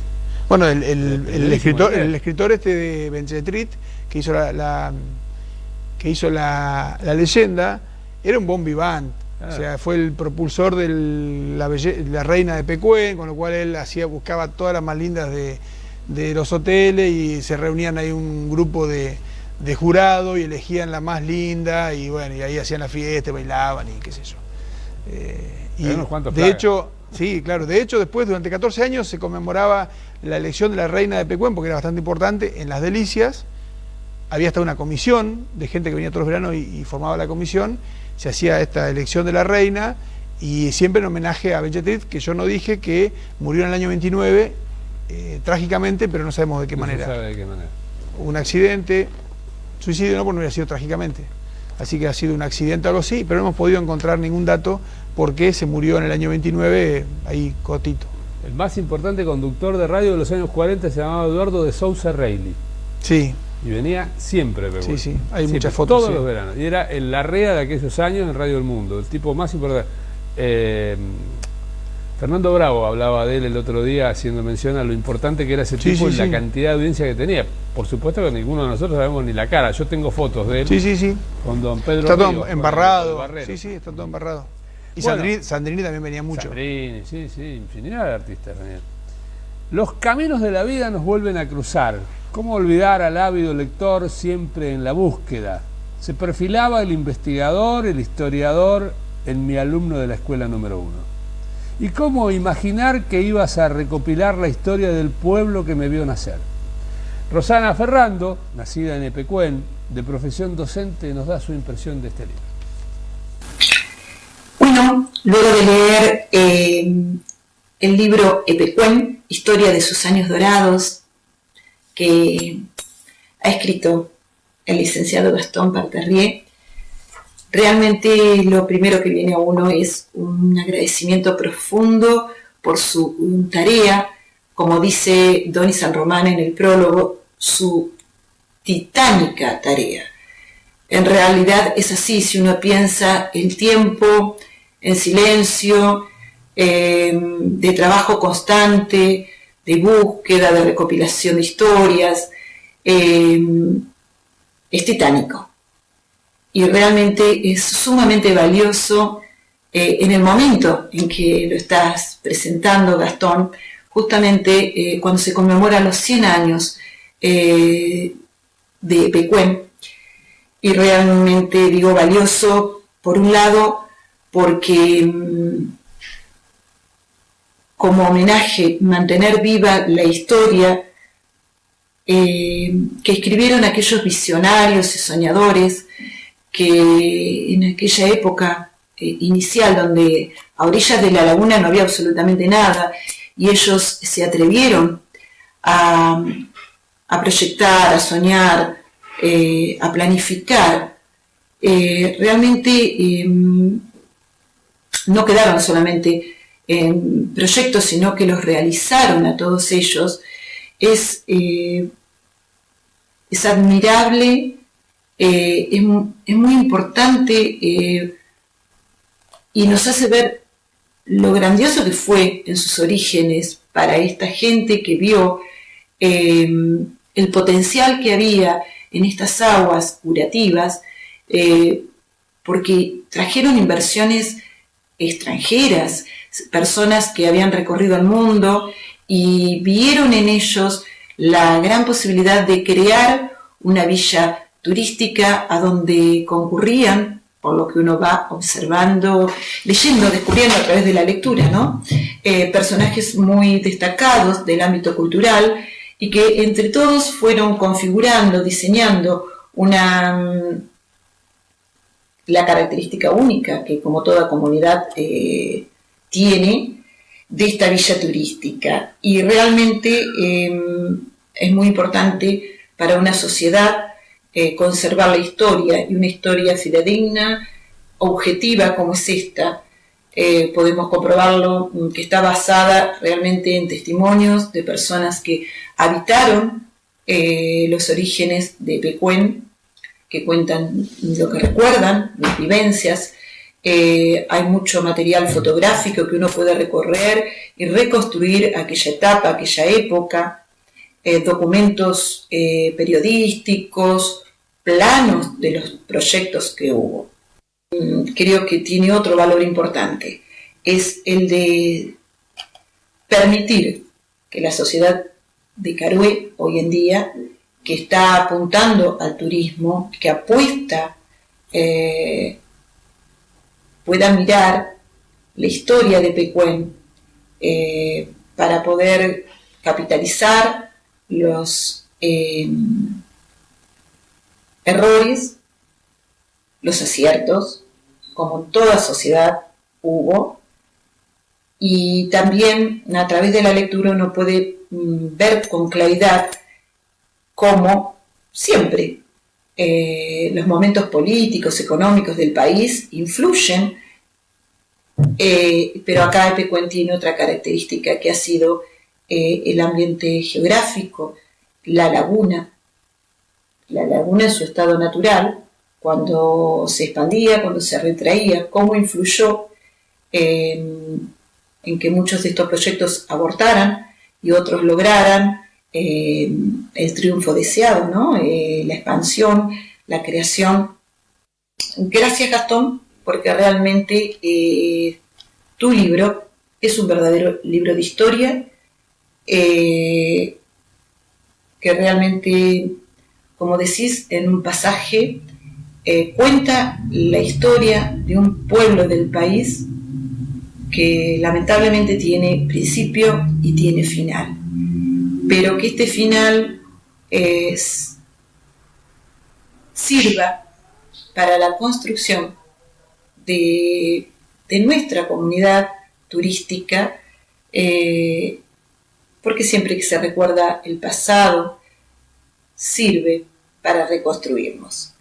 Muchas gracias, Gastón, gracias porque permitiste que en nuestra familia se leyera el libro y poder volver a escuchar las historias de mi padre y también aclarar muchas de las dudas, porque, por ejemplo, no sabíamos que había habido otro creador del famoso castillo. Siempre teníamos la historia de la húngara, y saber que hubo descendientes de estos visionarios, ¿no? De estos emprendedores hasta hace poco viviendo entre nosotros. Gracias, Gastón. A continuar, te tomamos la posta. Dijiste que vas a seguir con la historia hasta el final. Bueno, gracias Roxana, que está presente, mi señorita de la número 1, que era muy joven. Éramos muy jóvenes todos. Sí, que tiene mi edad, Rosana, tampoco. Puede ser, sí. Digo, porque la próxima pregunta te mato.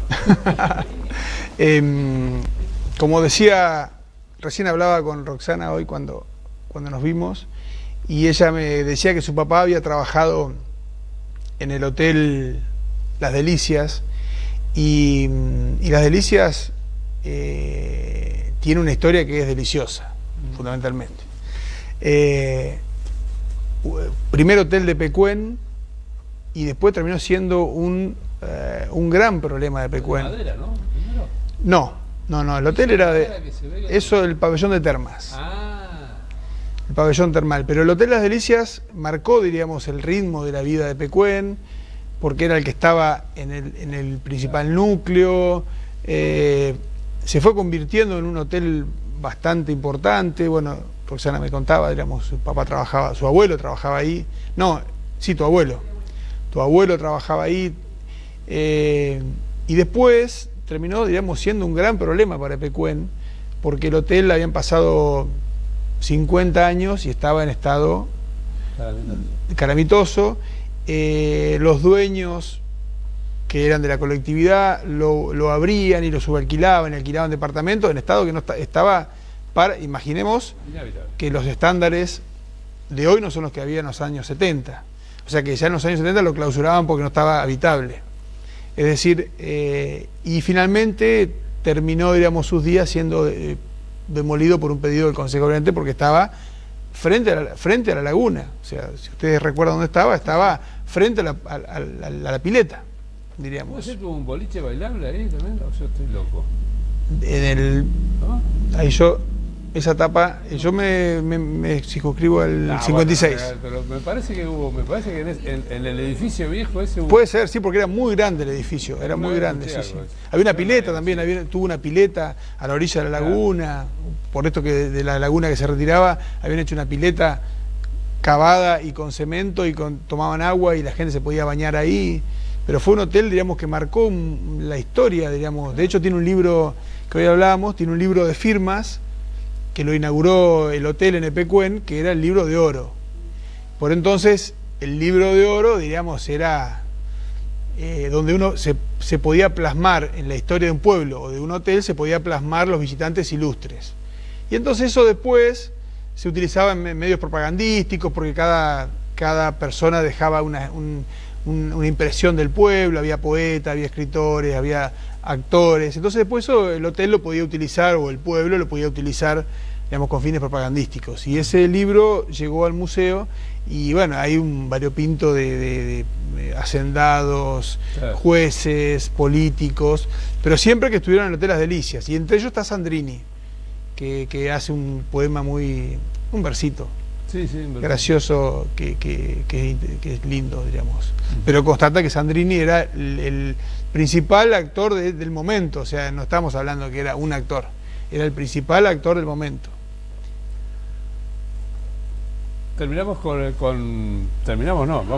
Vamos a contarles que en 1927 la Comisión de Fomento necesitaba continuar promocionando Carué, Pecuén y sus adelantos.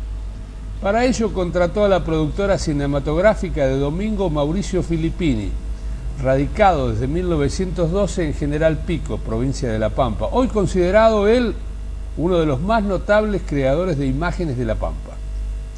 En 2008, la familia Filippini otorga en guarda temporal toda la producción fílmica y fotográfica al Archivo Histórico Provincial Pampeano. Actualmente la colección de películas en soporte nitrato se encuentra bajo la custodia del Museo del Cine Pablo Ducros en Hicken, en la ciudad de Buenos Aires. Se trata de alrededor de 30 registros, títulos, siendo 2 de ellos dedicados, uno a Carué y el otro a Pecuén. Veremos en este caso el registro número 10, Actualidades, filmado en Pecuén en 1927, que nos permite viajar a esos años iniciales y dorados de la historia.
¿Terminó el videito? Sí. Ah, terminó, yo estaba esperando porque veía que había...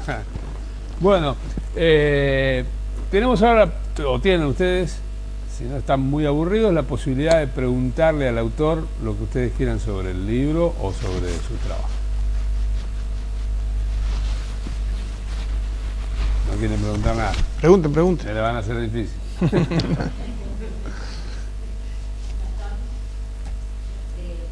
Sí, por favor.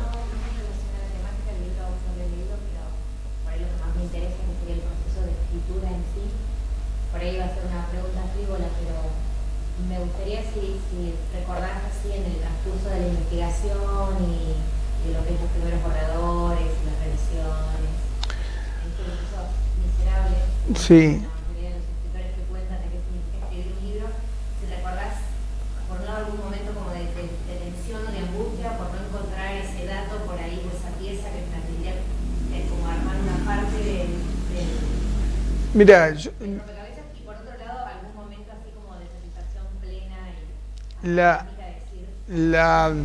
sí, entiendo. Básicamente yo nunca me propongo escribir un libro, o sea,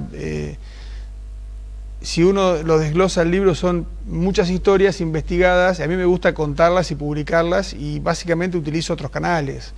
Es decir, lo del libro entiendo que es el canal más antiguo y probablemente más efectivo a los fines de perdurar y preservar, diríamos, un montón de cosas, porque pasé a escribir mucho en los semanarios que duraban una semana y uno estaba 10 horas escribiendo y a la otra semana era otro tema y después pasaron las revistas que también, diríamos, o básicamente después llegó Facebook, que es un canal hermoso porque obviamente que la gente que lee esta historia no es el segmento de Instagram, pero termina siendo, diríamos, también muy inmediato porque cuando por distintos motivos se publica, se republica o se comparte algo, esas historias empiezan a quedar atrás. Y la mayoría no sabe, diríamos, las herramientas de búsqueda en Facebook. Con lo cual te quedás con lo que ves y si no tenés que ir para abajo, y por ahí encontrás algo interesante, pero hay 15 cosas que no son interesantes porque uno le parece interesante como administrador de la página de compartir o una charla de una cosa, o un video, y eso, digamos, va, digamos, distorsionando. Entonces el libro me parece que es el mejor canal, y por ello es que muchas de estas cosas vienen de esos lugares, es decir, el trabajo mío fue básicamente después coser todo eso, que a veces estaban en distintos tiempos verbales, digamos, superposición, como son capítulos que yo los contaba en otros medios, había que hacer introducciones, que hubo que sacar todas las introducciones porque estaban repetidas, o sea que eso fue un trabajito artesanal que por suerte estuvo la pandemia, digamos, que dio tiempo. Y bueno, después sí, después el hecho de que empezara a llenar los huecos, porque obviamente que no todo estaba cerrado, lo que yo quería, y bueno, la satisfacción es cuando a mí me gusta investigar y redondearlo, diríamos, y para mí ya está, diríamos, así que no estoy, como no soy escritor, diríamos, de otro tipo de literatura, tampoco es que busco mucho la forma y contar. ¿Hay disquisición entre el novelista y el historiador, digamos? ¿Se te complica o...? Sí, claro, yo no tengo herramientas, digamos, literarias, no me considero que tengo herramientas literarias para poder escribir una novela de ficción e intentar contarle a alguien algo que está en mi cabeza.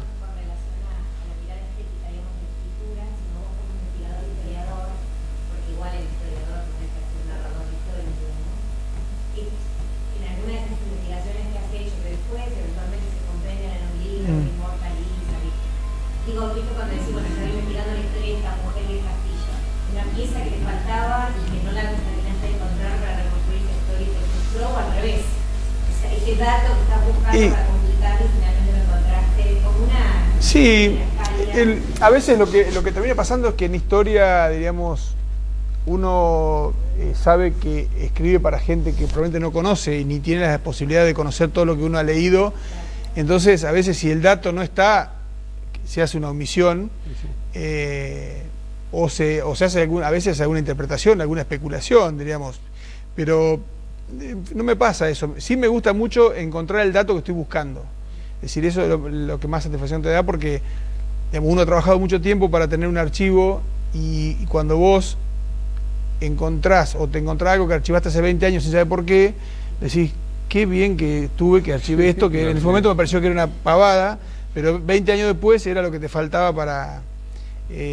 pero eso básicamente es por la cantidad de información que hay.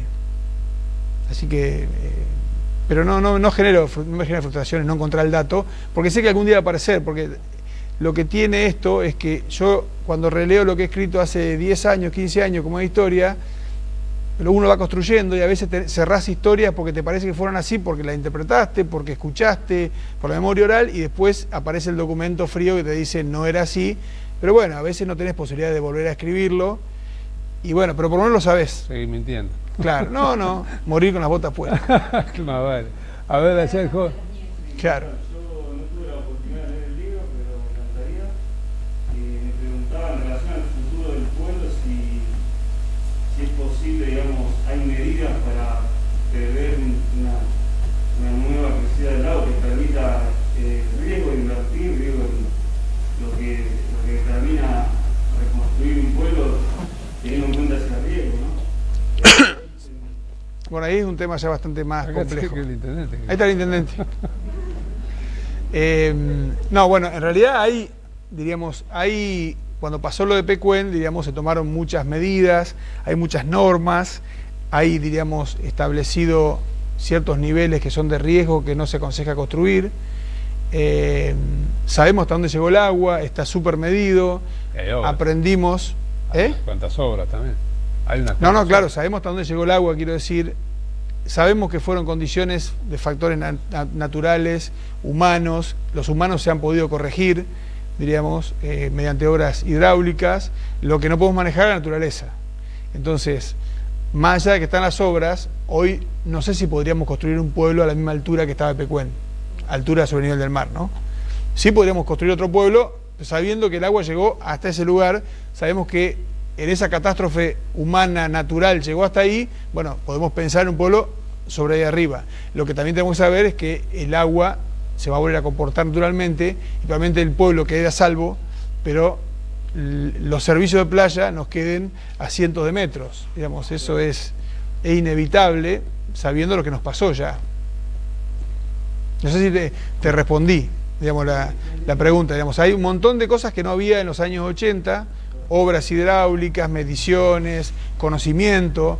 Pensá que cuando nació Pecuén, lo máximo que habían visto, recién estábamos ocupando territorio 50 años antes, o sea que en 50 años nunca nadie había visto que el agua llegara hasta ahí. Con lo cual, por eso el pueblo se fundó ahí. Después lo que no sabíamos que 70 años después el agua iba a pasar al pueblo. O sea... Sí, que entonces, tampoco se iban a construir rutas, desviar puentes, arroyos y hacer un montón de cosas que llevaron a la catástrofe, ¿no? Tal cual. Pero bueno, si me preguntás a mí, sí, creo que es factible recrear en algún lugar, no sé si un pueblo, pero sí, diríamos, un sector, diríamos, para invertir, para cosas así. Difícil, pero se puede pensar. Señora.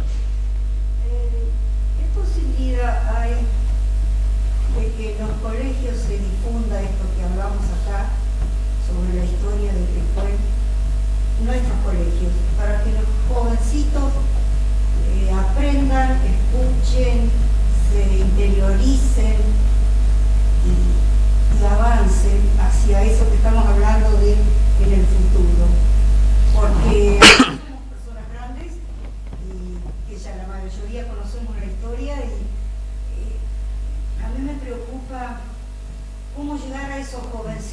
para que ellos se vayan metiendo en el tema y empiecen a ver qué podemos hacer.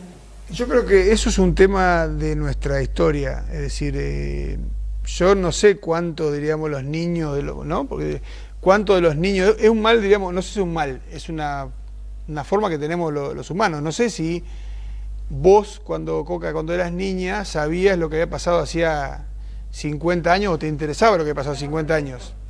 Es casi natural, quiero decir que casi natural, digamos. Después uno puede forzarlo. Todo avanza tanto y hay tantas posibilidades de contarlos o hablar o llegar a ellos. Cuando yo era niña, el maestro era algo allá arriba. Hoy el contacto es totalmente distinto, porque yo pienso que tenemos que empezar a sembrar en ellos.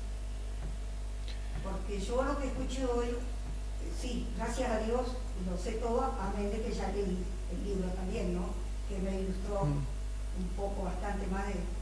Bueno, yo considero que... Me preocupa, sí, sí. porque no todos los chicos van a interesarse, pero una semilla que sembremos en algunos va a crear fuerza, ponele, para apoyarte a vos, por decir algo. Considero que, digamos, el libro, digamos, es una... El chico, el libro así solo... No, claro, pero el libro es una fuente, diríamos, que está hoy al alcance de todos. Es decir, yo no sé, digamos, si en los planes, por ejemplo, escolares, está contemplado las historias locales, porque, digamos, a eso voy. Digamos, la verdad que yo desconozco mucho el tema. Sé que... me refiero no diciéndote a vos, sino que sería bueno que pudiéramos lograr eso, que se empiece a contar a los chicos. Sí, no, de hecho yo he participado mucho en las escuelas y demás, pero viste que en un momento el museo era la salida escolar y después por distintos motivos el museo dejó de ser, digamos, la opción, única opción de la historia local, primero por cuestiones, digamos, propias de los riesgos, seguridad y demás, y segundo que las redes sociales o internet, no, el internet, digamos, suplantó, diríamos, vos te acordás cuando trabajábamos en el museo, los chicos iban a buscar la historia mínima de las comunidades indígenas que había en el pueblo, y hoy haces tic, tic, tic, y tenés un tratado. No lo hacen. Bueno, Saca, claro, bueno, pasa y no lo leen. claro, pero bueno, eso dificulta... La tendencia de escucharte a vos, por Sí, ejemplo, o a Doni, que sabe tanto de historia. Pero bueno, pero eso, diríamos, sí. Eso estaría bueno también como una posibilidad de trabajarlo con los jóvenes. Sí, coincido, sí. Con clases o con reuniones, qué sé yo, esporádicas, porque ¿qué pasa? Los viejos nos vamos terminando, que somos los que ya conocemos más la historia, y lo digo porque casualmente el fin de semana pasado llevaba a un grupo de turistas de Pecuén y después que terminé de hablar y ya volvíamos, me dice una señora, y si usted escribe lo que cuenta, no, le digo, yo no. Dice, qué lástima, dice, y viene quien la escuche para saber lo que usted cuenta, por anécdota que he vivido yo personalmente. Y le digo, no, dice, qué lástima, dice, porque se pierde, y tiene razón. Sí. Bueno, pero fíjate una cosa. Cuando se inundó Pecuén yo tenía 21 años y él tenía 11. Y él sabe 10 veces más que yo de Pecuén. Por ahí tiene que ir, digamos, encaminado a la gente que realmente le interese, porque al resto obvio. Al resto no sé si le va a interesar, al resto de los pibes, ¿no? Pero si vos juntás 10 chicos en la charla y 2 los por supuesto, motivacional. Ya Claro. cumpliste el objetivo. O sea, eso aprendí yo cuando estudiaba, ¿no? Lograr eso ya es importante. Sí, por supuesto. ¿Alguien te escuchó? ¿Alguien lo escuchó? Allá atrás tengo más preguntas. Sí, es algo que, bueno, digamos, está, digamos, en la voluntad mía, digamos, si uno puede participar, participa, digamos, yo cuando me han invitado desde jardín de infante a escuela, intento... La de mucha gente, Sí. que uno pudiera tener de vez en cuando una charla así, amena, ni para estudiar, ni para... pero empezar a escuchar y empezar a despertar esa inquietud de amor a lo que tenemos en nuestro pueblo y revalorizarlo. Vamos hacia atrás, que tengo dos preguntas más. No, Roma. No, quedar. Yo quería preguntar, ¿cuál fue fundada para el turismo, pero después hubo una industria de extracción de sal, bueno, eso qué incidencia, o sea, era otra forma que tenía Epecuén también de... Bueno, en realidad es la forma que nació Epecuén, diríamos. La laguna de Epecuén nació como una mina de sal.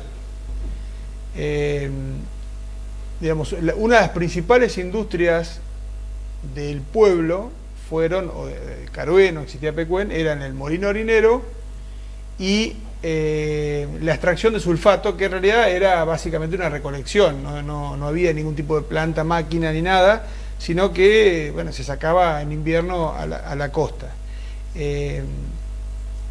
Y eso lo hizo desde Bateone, porque cuando vos tenías campo, a la orilla de la laguna era tan fácil como pedir autorización, sacar, digamos, la laguna, hacer un yacimiento de sal, se parcelaba, digamos, en 100 metros por 200 y esa era tu mina de sal.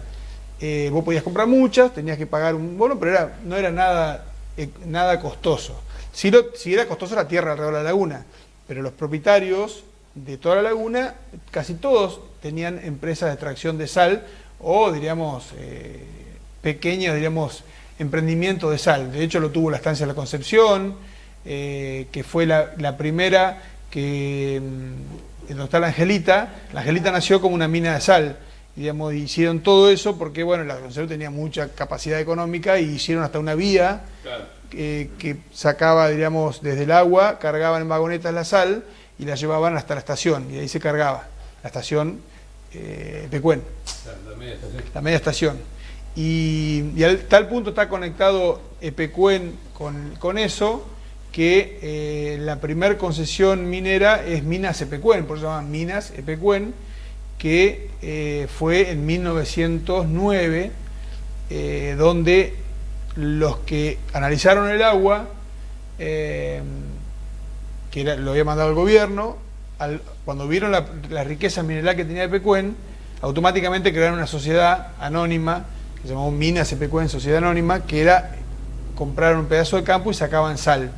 Y fue la otra vía que hicieron al lado de la Angelita, y durante de 1909 al 25 más o menos, participaron solamente como una empresa extractora de sal y después lograron muchos más capitales y ahí aparece el balneario y termas Minas Epecuén, que hicieron una inversión monstruosa y, digamos, lanzaron a Epecuén, diríamos, casi al conocimiento nacional, porque fueron... Ahí estaban los franceses, ¿no? Que habían escrito, el francés que había escrito los libros de química. El nombre. Sí, no, en realidad la empresa estaba asociada, diríamos, a un laboratorio muy grande, argentino, con un italiano, Silvio Desi. Desi, ese. Y los tipos, básicamente, cuando hicieron ese estudio que lo pagó el gobierno y vieron eso, formaron automáticamente una sociedad. Claro. Que estaba el ministro, estaban todos en la sociedad. Sí. Está bien. Y bueno, eran todos visionarios. Sí, y esa sociedad Mina de Epecuén, diríamos, bueno, hizo toda esa obra al punto de que hizo la usina de Epecuén. Claro. O sea, fue tan importante la inversión que hizo la usina de Epecuén, que durante casi 20 años dio luz a Epecuén, por la sociedad. Y después la vendieron y siguió la usina, digamos, de Epecuén. Barrios, ¿no? Y quedaba los barrios y quedaba todo. Y esa Minas Epecuén marcó toda la historia de Epecuén, porque fue expropiada en el año 48, se expropió el complejo hidrotermal, que estaba muy deteriorado, pero era enorme, y expropió, bueno, lo que era el balneario, y eso pasó a ser después el centro de tratamiento hidrotermal, o el provincial, claro. el centro hidrotermal provincial, el de las columnas. Eso lo manejó la provincia, hasta que en los años, por eso digo que cruzó toda la historia de Epecuén, hasta que en los años cuando se estaba haciendo la pileta, ahí se hallaron con la dificultad de que la tierra aún estaba a nombre de la Sociedad de Minas de Pecuén, porque nunca la sociedad había interpuesto un juicio a la provincia por mala expropiación, y efectivamente la justicia le entrega nuevamente las propiedades que habían sido expropiadas 30 años antes a esta sociedad en plena construcción de la pileta y todo eso. Así que fue, digamos, un shock muy importante en la localidad de Pecuén, porque tuvieron que, los dueños de terrenos que habían comprado la provincia, tuvieron que salir después a pagarle y a escriturar a Minas de Pecuén. Pronar vino después. A Minas de Pecuén tuvieron que comprarle, que eran todos gente que ya eran las viudas de esos fundadores de Minas de Pecuén. Y ahí aparece, bueno, esta gente, como le vuelven a entregar todos los derechos mineros, las tierras, todo, bueno, a la provincia los edificios entregan todo. La provincia creo que tiene que volver a pagar, les paga nuevamente el edificio que ya estaba hecho pomada, y ellos venden las concesiones mineras a Pronar, y ahí aparece Pronar, claro, que se recordarán que fue esa empresa de sal que fue muy criticada. Después de inundado de Pecuén, Pronar seguía reclamando la propiedad al municipio, creo, de la pileta. Sí, y del Pronar cobró 7 millones de dólares de indemnización. Claro, cobró 7 millones de dólares. Así que...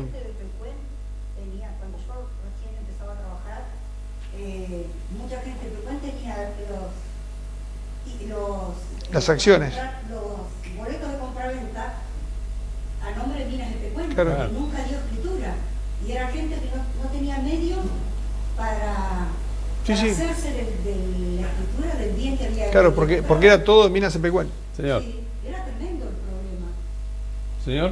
Yo tengo una pregunta que es por ahí antes de los años dorados, pero que me llama la atención la conservación de los nombres originarios posterior a la campaña del desierto, como son Carué o Pecuén. Hace tiempo que me llama la atención que se hayan mantenido esos nombres, que no se hayan reemplazado o se hayan invisibilizado.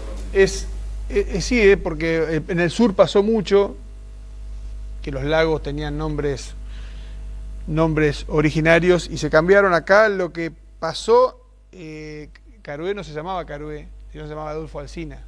Lo que el ferrocarril, cuando vino, que usaban más, digamos, el léxico topográfico, a la estación, porque la gente lo conocía como Carué, le puso Carué.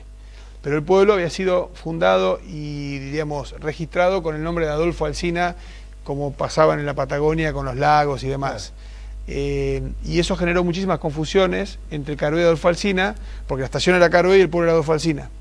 Y la gente se manejaba por tren, con lo cual el Adolfo Alsina era una complicación legal, al punto que en los años 50 se restituyó el nombre de Carué al pueblo, entonces se llama la estación y el pueblo Carué. Y el caso de Pecuén, bueno, era una laguna que figura, digamos, en los primeros planos que se anoticiaron de esta zona, que son croquis de viajeros que venían a buscar sal a Salinas Grandes, a Macachín, ya consignan la laguna de Pecuén, y después eso, digamos, quedó de toda la vida. Poner San Lucas, ¿no?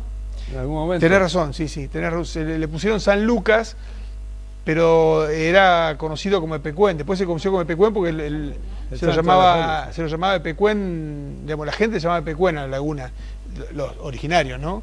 Y ese nombre que anotó San Lucas, me había olvidado, San Lucas, que anotó este viajero, sí, se perdió en el tiempo, y a partir de poquito tiempo siempre fue Pecuén, Carué y Pecuén. Claro, claro. Inclusive toda la campaña del desierto, toda la zanja del Alsina, son todos nombres. Y sí, Trenquelauquen, Pigüé, Puán, Guaminí, son todos nombres. Y gran parte del interior del centro de la provincia de Buenos Aires también. Sí, sí. Bueno, y La Pampa sí. Sí, La Pampa toda. Señor.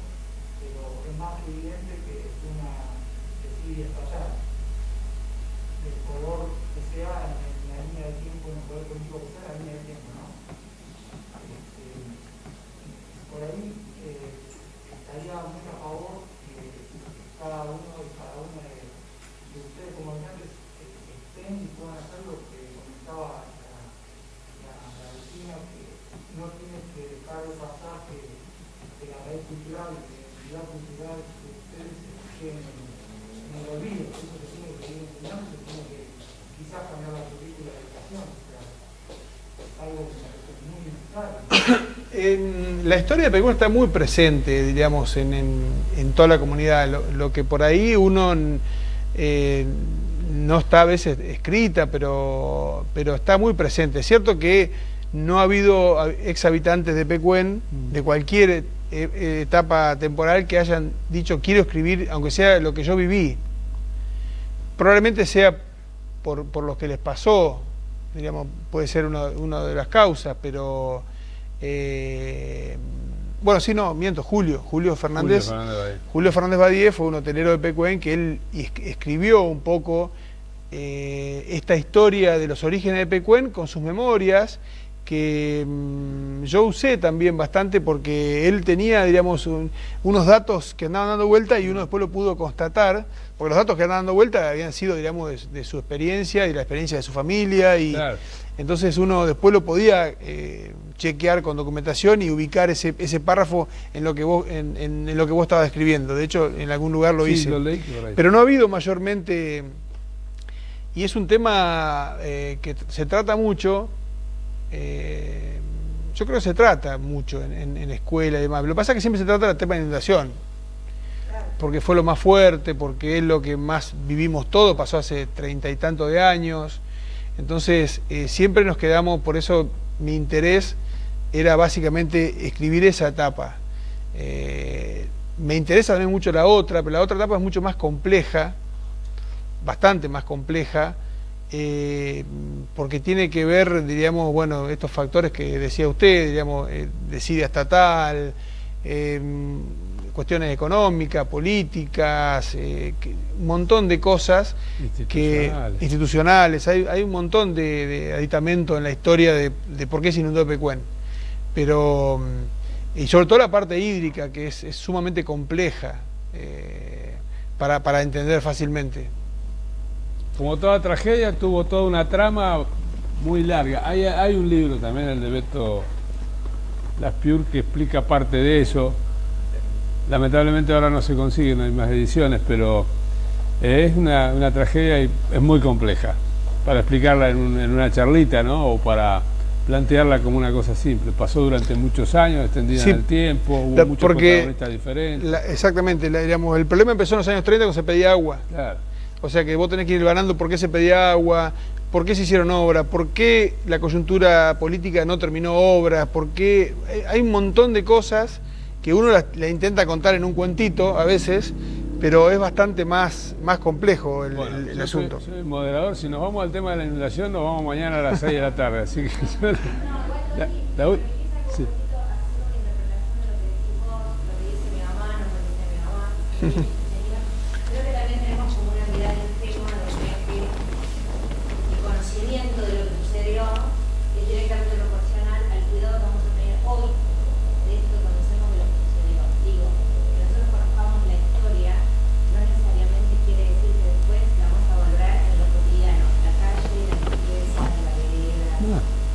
Sí, sí. Muchos niños en una ciudad turística y siempre decimos lo mismo. No tengo que tener un hotel o un restaurante para decir que no tengo que cuidar porque se lo tengo turista. Mi casa, por donde paso el turista, camino al hotel o camino. Entonces creo que tenemos como ese deseo de que si sabemos sobre la historia, inmediatamente por defecto vamos a cuidar y vamos a proyectar. Y no sucede y ahí entramos en otro camino tan complejo. Eso no sucede y no sucedió nunca, porque Pecuén, el problema que tenían es que había un hotel hermoso y había un baldío al lado que nadie le importaba. O sea, eso pasó siempre.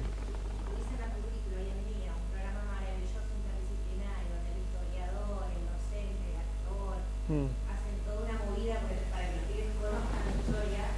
Por defecto no quiere decir que cuando salgamos de la historia vamos a traer ese pueblo que habitamos, vamos a apoyar las comunidades culturales. ¿Se entiende? O sea, para la película y que en nuestro país sucede, pero el conocimiento no necesariamente va de la mano del amor y el respeto hacia el patrimonio entendido como la construcción, la memoria, la leyenda. Yo creo que, digamos, la principal herramienta es, diríamos, buscar desde los estamentos públicos el fomento a la escritura, al debate, a filmar, digamos, ese tipo de cosas que hacen que después el día de mañana eso sea, diríamos, un sustrato para que alguien que le interesa lo tenga a mano y no tenga que arrancar de cero.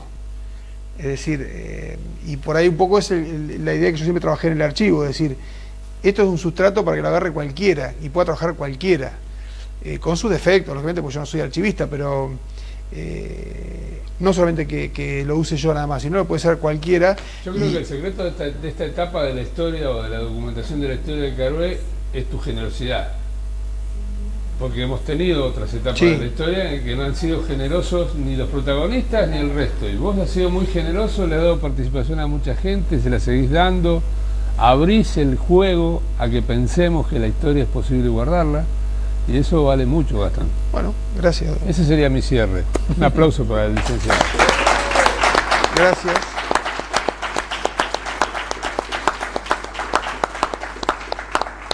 Bueno, ahora va a firmar ejemplares, ¿no? Muchísimas gracias a todos. Muy buenas noches. Bueno, muchas gracias a todos por venir. Espero haya sido lo más cortito posible.